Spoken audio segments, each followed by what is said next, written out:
Hi, my name is Wanda Rudd. Today is February the 16th, 2020, and I'm going to be doing a brief subject matter today on uh, a disorder from the GI system called hemorrhoids. Let's get started. Hemorrhoids, etiology, and pathophysiology. The hemorrhoids basically hemorrhoids are dilated veins. They may show up inside or outside of the anal sphincter. If they're outside of the anal sphincter, then they're called known as external hemorrhoids. If they're inside the anal sphincter, then they're known as internal hemorrhoids. It's common in people from ages 20 to 50. It factors that really of significance for hemorrhoids include straining during the bowel movement. This causes what we call increased intra-abdominal or hemorrhoidal venous pressure. Other factors that can contribute to the condition are constipation, pregnancy, diarrhea, portal hypertension, and it's for standing or you're sitting in one place for a prolonged period of time. And also, one thing that we don't think about often that can also contribute to hemorrhoids is congestive heart failure. Clinical manifestations. Clinical manifestations of the enlarged abdominal hemorrhoids are symptoms of bleeding. There are just really two common symptoms, bleeding and prolapse. Both of these symptoms occur during bowel movements. Assessments. On our assessments,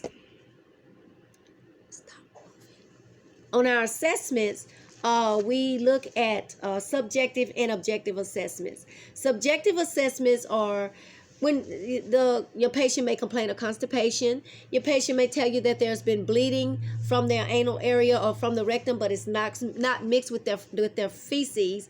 Also, there may be pain. You'll have some pain with these dilated veins, or there should be most of the time pruritus, very irritating itching.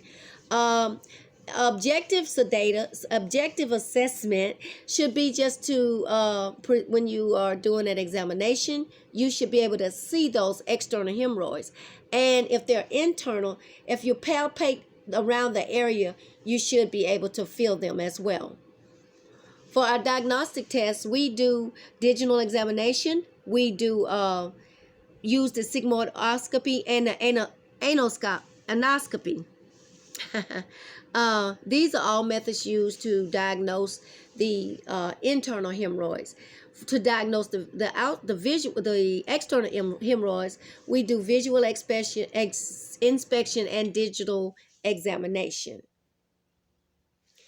Medical management. Now, for medical management, to achieve the best therapeutic results, we have to manage based on the symptoms that are being exhibited. So with that being said, there are several ways for us to help prevent constipation.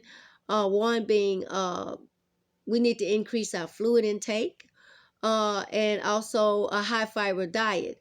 These methods of management will help to decrease, if not eliminate, any type of straining that patients might have to or might be doing to have a bowel movement.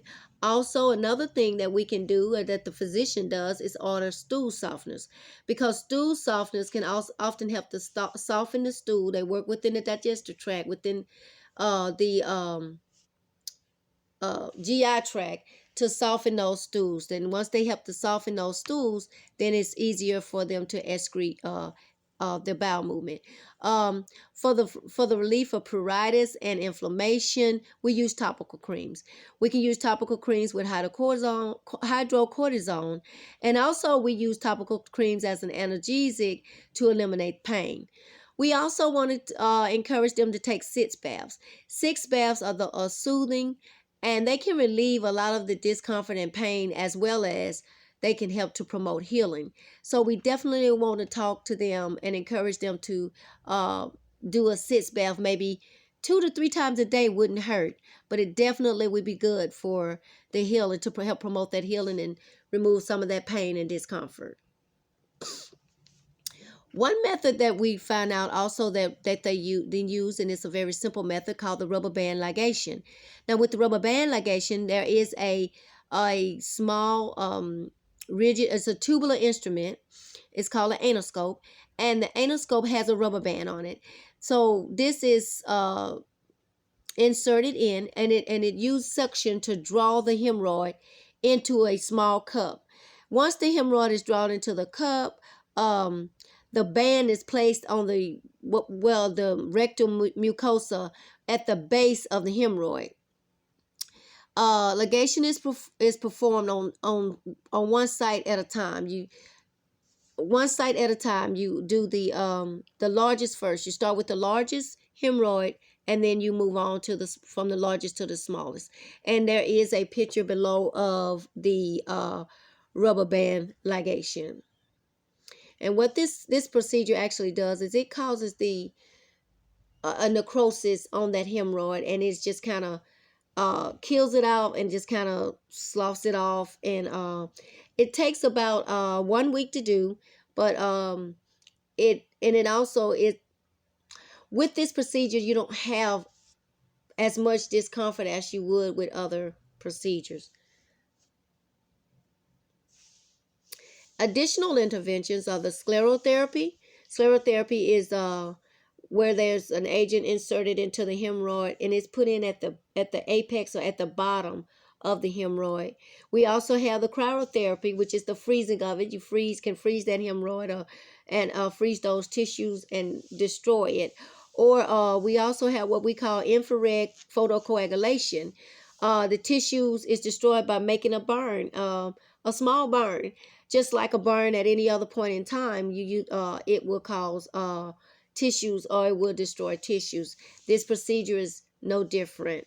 Laser excision and operative hemorrhoidectomy are also interventions used to manage hemorrhoidal flare-ups.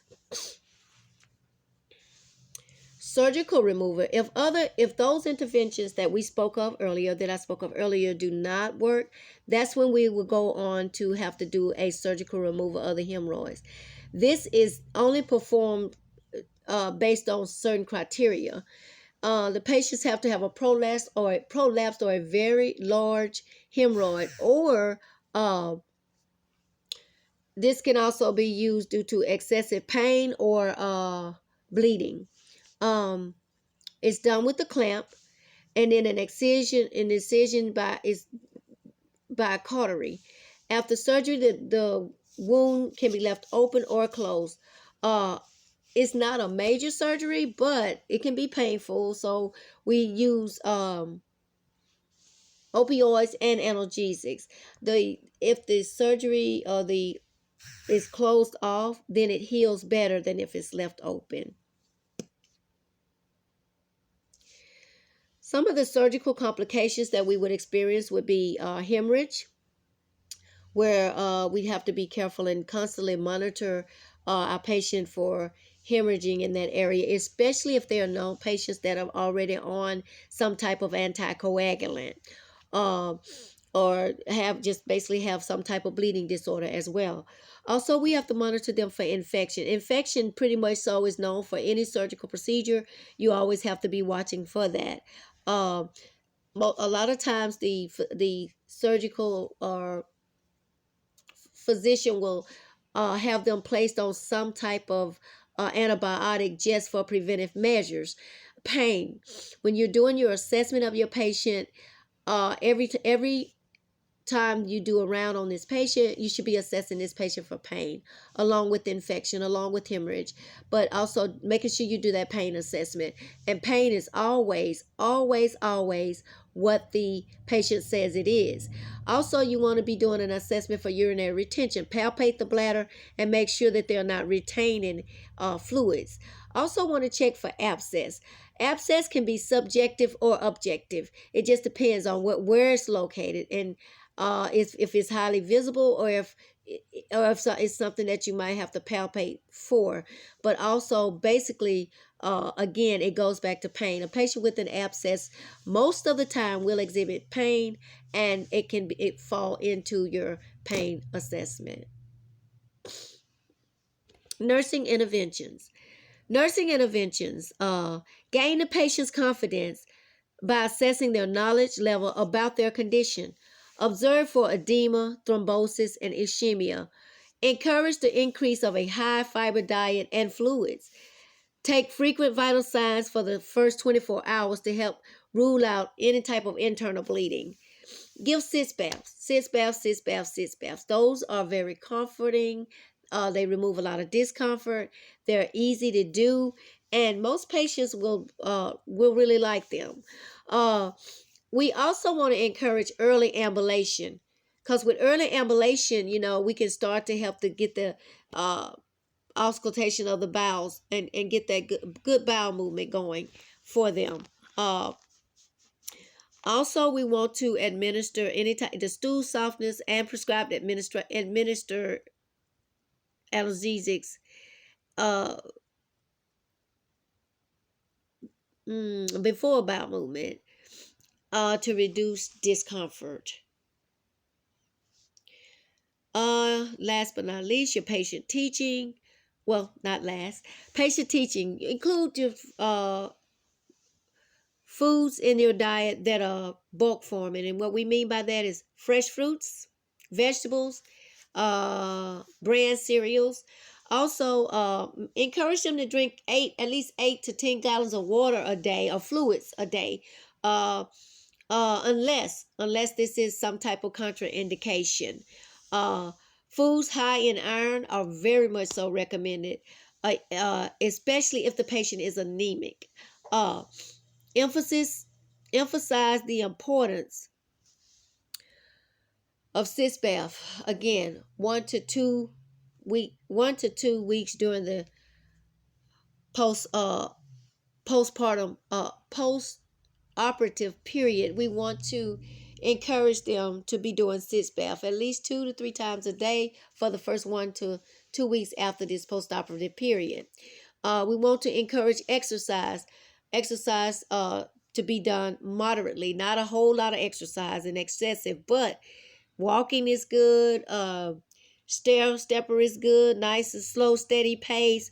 The simple things that would help to facilitate the bowel movement.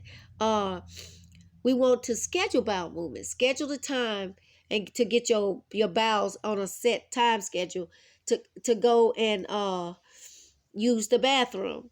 And as with any type of surgery, you want to notify your physician of any signs of infections or slow healing process. Your prognosis. Throughout the history, there has been several methods used for treatment of hemorrhoids. While they are preferred methods to some, conservative modes of treatment as well as surgical intervention have shown good prognosis. I'm Wanda Rudd. Again, thank you for joining us. You can check out the ASUBB student site for the rest of my classes presentations on the GI system, and I would like to call it the GI Blues. Have a good day.